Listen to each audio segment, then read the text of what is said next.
A brutal workplace shooting shows the dangerous side of humanity. I have EMS on the line right now. On March 16, 2022, 41-year-old Stephen Alexander Smith murdered two innocent dentists in their own office in Tyler, Texas. We've been tracking this case for years, and we're now ready to walk through the entire case from beginning to end, using exclusive footage we've gathered from body cams and interviews directly from the source.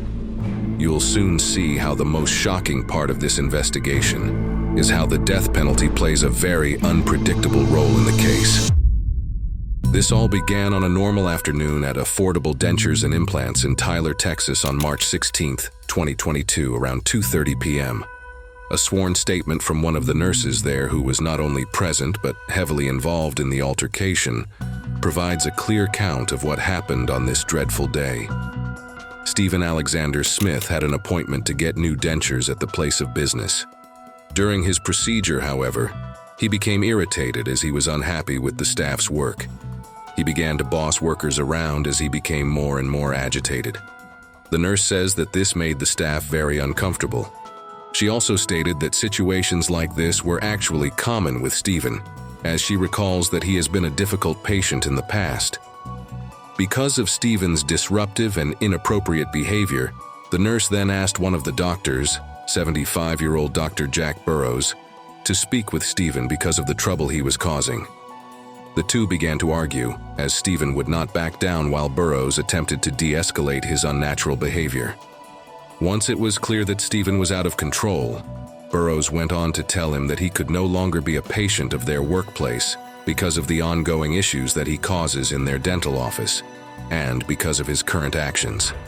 However, this was only the beginning, as Stephen then became even more irritated and, according to the nurse, allegedly attempted to steal his dentures that the staff was working on while pushing Burrows to the ground.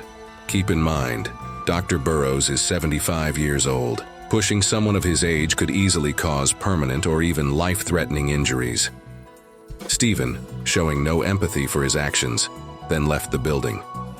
At this point, it would seem the altercation has ended and the storm has passed since Stephen has finally left.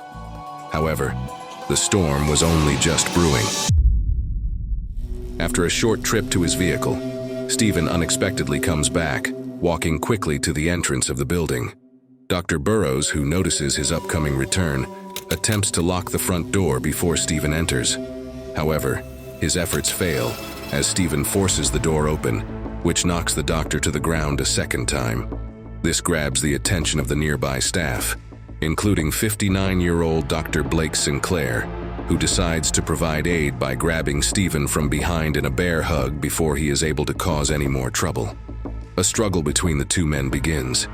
The nurse, who has witnessed this entire situation unfold so far, then became horrified as she saw Stephen pull out a handgun. Absolutely no one in the dental office expected this from Stephen, despite his behavior in the past at their establishment. Before anyone had time to react, Stephen wasted no time and began to open fire, shooting 5 times at both doctors. Dr. Burrows was hit once, and Dr. Sinclair was hit with all 4 of the other shots that Stephen fired. He then pointed the weapon at the nurse and told her to unlock the door. She bravely refused Stephen's request. Records also indicate that at this moment she pleaded to Stephen not to shoot her because she had a baby. Stephen then surprisingly spared her and found his way out of the building. No one knows why Stephen spared the nurse. It could have been due to him wanting to get away as soon as possible, or possibly the nurse's plea about her baby appealed to the last bit of empathy left inside of him. Nevertheless, Stephen has now left the establishment in his vehicle. This altercation is clearly an extremely unfortunate and traumatic event. We've gathered an interview of a patient who was present during the entire situation. She explains the details of the entire experience from her own point of view, which shows just how devastating it was to be directly involved. The man started shooting. He had a 9mm, and I had the doctor, and I lost grip and I turned around and run and went and hid behind a wall. He shot 4 or 5 times. So where were you in relation to when the shooting happened? I was in the lobby. The gentleman went out to his truck and got his gun and came back in. Nobody seen him grab the gun. And when he come back in, they started wrestling again, and that's when he started open fire. And then he took, I believe he took one of the ladies hostage and was telling her to open the door to go back to the back. I don't know for what. And how many people were in the lobby with you? I'd say 10. There was a baby there too, but the lady had just got her baby outside, and she had just went to the back to X-ray, and he's 2-3 years old. Thank God she got him out of there. Well, what was everyone doing? You were hiding behind the wall. What was Well, the there was some gentlemen. There was a few gentlemen still sitting down. A lady, a couple of gentlemen got up to go towards the altercation, as I did. I really. It comes back in bits and pieces. I'm kind of just shook up by it all. You never know who or what the person next to you is capable of. This world it's not the way it's supposed to be. At about 2:45 p.m., 911 dispatch received a call about the shooting. First responders arrive at the scene within 4 minutes, and it's clear to them the altercation was extremely intense, as the first thing they see is the 2 doctors on the ground with their very bloody gunshot wounds.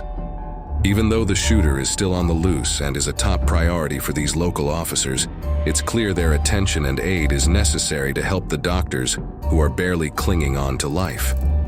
To show just how severe this situation was, we're providing you a glimpse of the exclusive Bodycam footage our team has obtained of the immediate aftermath of the workplace shooting, which details the first responders' experience with the horrifying crime scene. Stand by for the 28. Huh? I just pulled up behind that. Boy Victor 0. To Peggy Smith.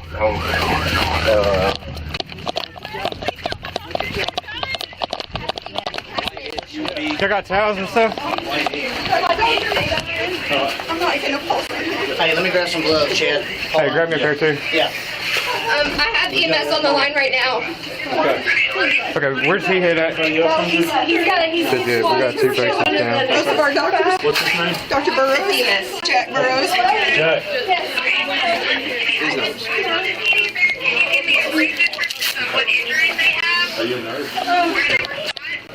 Looks like one gunshot to the left abdomen on one patient. He's breathing. Yeah, it's his left abdomen. That's on one of the males, yes ma'am. Okay, what's the next one? The next male looks like we got labored breathing. He's barely breathing. Looks like His arm's broken. His arm's broken. he's got a broken arm. Yes, Smith County Sheriff's Office. Okay, listen to me. I'm going to walk you through what we need to do, okay? So he's barely breathing. Okay. Okay. Hang on 1 second, okay?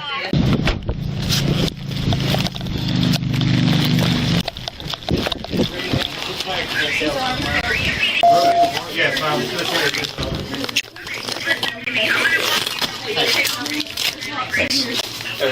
just hang on 1 second, okay?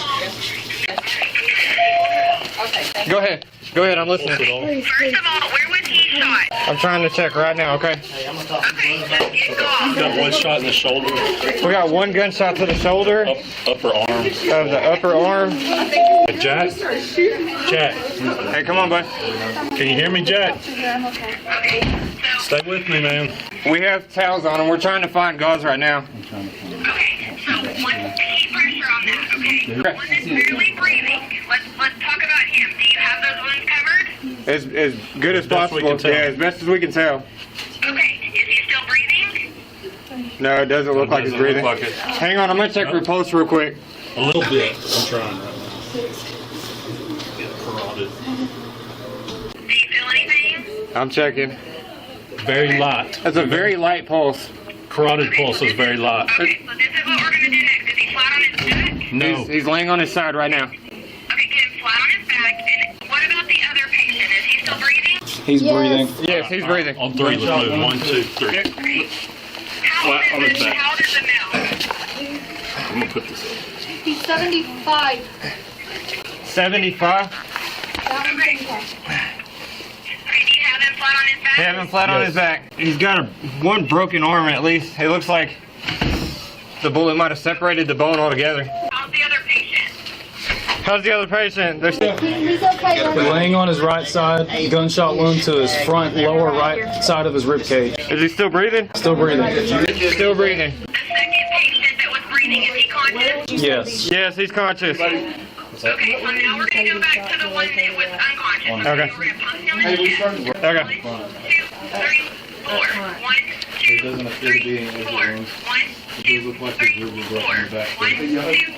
Now, while you're pumping on his chest, somebody there, make sure that those wounds are like, stop. There's too much pressure on them, so we're not pumping the blood out, okay? All right, you keep pressure, I'll push. 1, 2, 3, 4. 1, 2, 3, 4. 1, 2, 3, 4.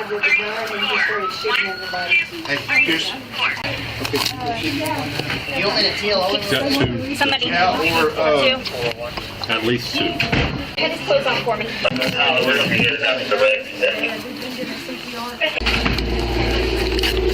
While continuing to perform CPR on Dr. Jack Burrows, first responders decide to get Dr. Blake Sinclair out of the building. Let's go. All right, here we go. Take that subject just go to this driveway over here. Turn it around. Turn that around. All right, here. Come down for a second. Let's regroup here. Let's take your time. All right. You ready? Yeah. Ready? 1, 2, 3. Here we go. I don't know how many. You got scissors? Scissors. We'll get them out there. Just take a deep breath. Yeah, I got it. He's been going for a little while, so he might need to go ahead and be swapped. We got one in the ambulance that's about to head to the UT Main to get surgery. He's got one gunshot wound right here. You still think it's a patient? Yes, yes, sir. And then we've also got one in there that they're working on right now who hasn't shown any other signs of life yet. While EMS takes Dr. Sinclair to an ambulance, they decide to do the same with Dr. Burrows. Where it's going. Quick, y'all ready? Yeah. 2, 3.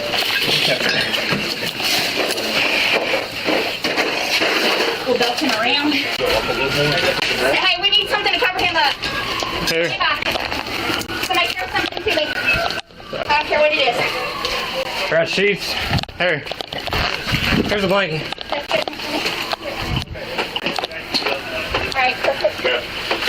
After the events of this footage, the victims were rushed to the hospital, in which one of them, clinging on to life, was actually speaking with the medical officers in the ambulance, according to the sheriff of Smith County, Texas.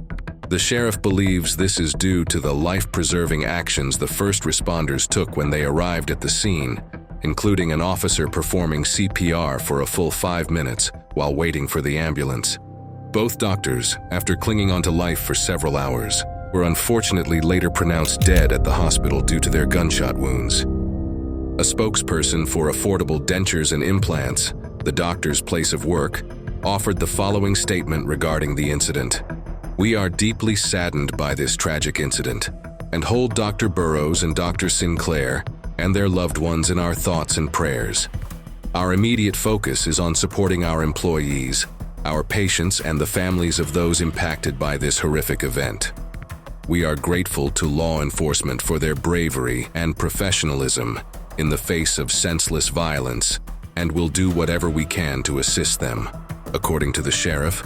When he was asked about how many people were present at this dental office during the violent altercation, he said he didn't know the exact number, but there were numerous staff present at the time, meaning a lot more lives were affected in addition to the unfortunate late doctors.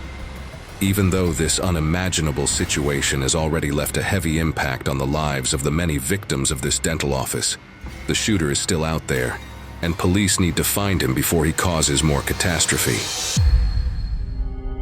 According to the sheriff, Stephen then fled the dental office by hastily driving west on Highway 31 toward the city limits.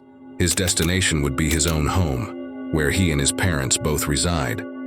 The most likely speculation as to why his own home was his desired objective is that he thought it would provide him a temporary hideout while he considers his next move. Luckily, a very alert and aware nurse had gotten a picture of his license plate before he left the murder scene. Using this information, police were able to quickly track Smith down right as he pulled into his home in the southern part of the city of Tyler, Texas. Stephen then retreated into his residence while he had the chance. We have exclusive footage of this altercation as well that details the eerie standoff between the police and Stephen.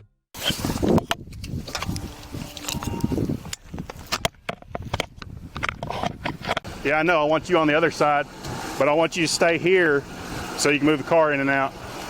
But don't let any citizens across. You want a deputy or something, man? Who you here with? KLTV. Can I get you back over there with that? Because you're in a danger zone, brother. You don't want to be up here, man. Okay?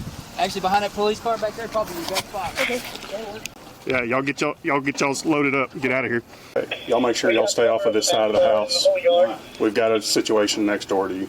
And I want to keep y'all safe, so make sure y'all stay off that end of the house, okay? All right. We'll let you know when everything's all right. All right, thank you. Considering that nobody knows what dangers Stephen is capable of, these officers are taking extra precautions with everyone in the vicinity so that no one gets hurt. Once the perimeter around Stephen's home is secured, officers prepare to negotiate with Stephen. Hey, y'all keep watching the window. I'm on it. Hold. Don't expose yourself too much.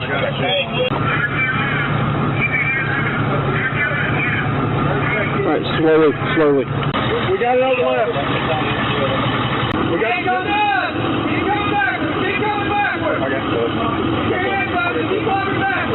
Keep walking back to my voice. Stop. Go to the right. Take steps to the right. Grab the thing, get up front. Hang on. We're just covering. Y'all just back up. I got y'all. I need y'all back up faster.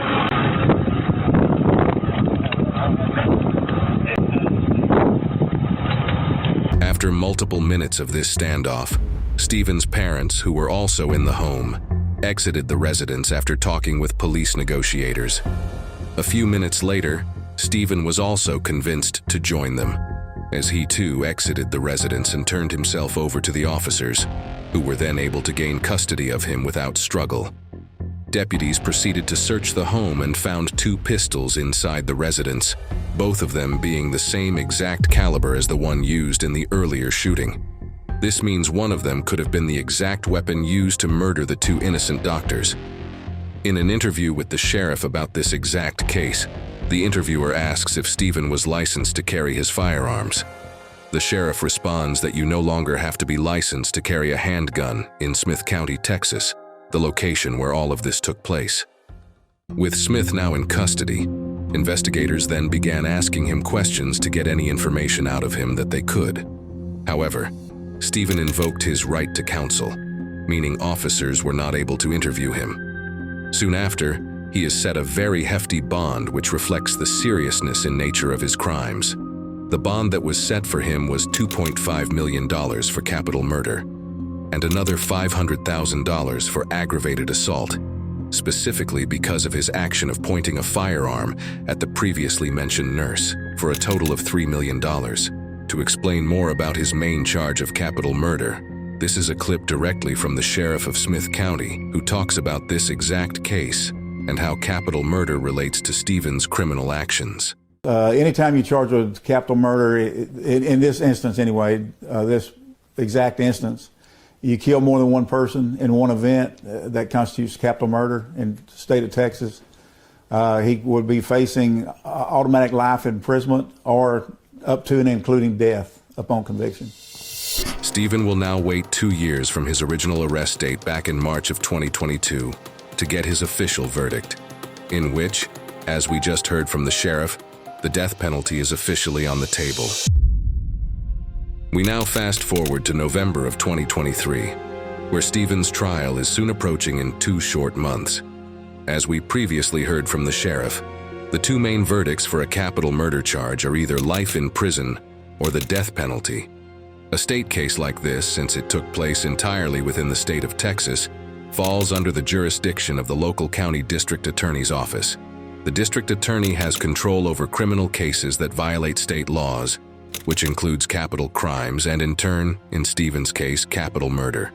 Since the death penalty is controlled at the state level in the United States legal system, the district attorney of Smith County, Texas, Jacob Putman, will be a major decision maker regarding Stephen's verdict because he is able to choose whether to pursue the death penalty or not.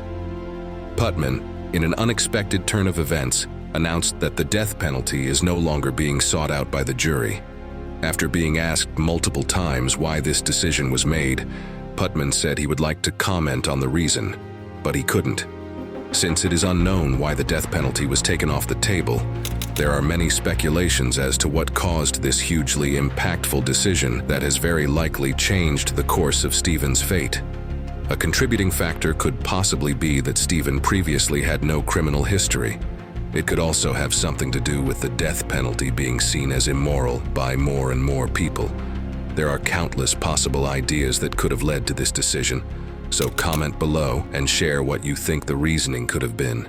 However, with the death penalty off the table, the official verdict would now soon arrive in 2 short months, on January 22nd, 2024.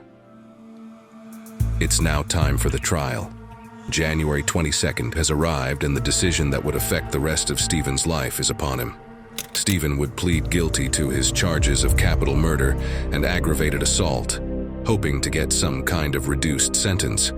However, the Smith County District Court Judge, Debbie Gunter, would hand down a mandatory sentence of life in prison without the possibility of parole. After the verdict, Jacob Putman, the previously mentioned district attorney of Smith County who was involved in the decision to take the death penalty off the table, commented on the sentence. Putman said, "The victims have waited a long time for this day. The defendant pled to capital murder, and he will never be released from prison. We are thankful for the hard work of the Smith County Sheriff's Office and prosecutors Noah Coltman and Zach Gilmore." In the present day, Stephen Alexander Smith, now around age 44, is serving out his life sentence and will continue to do so until his death.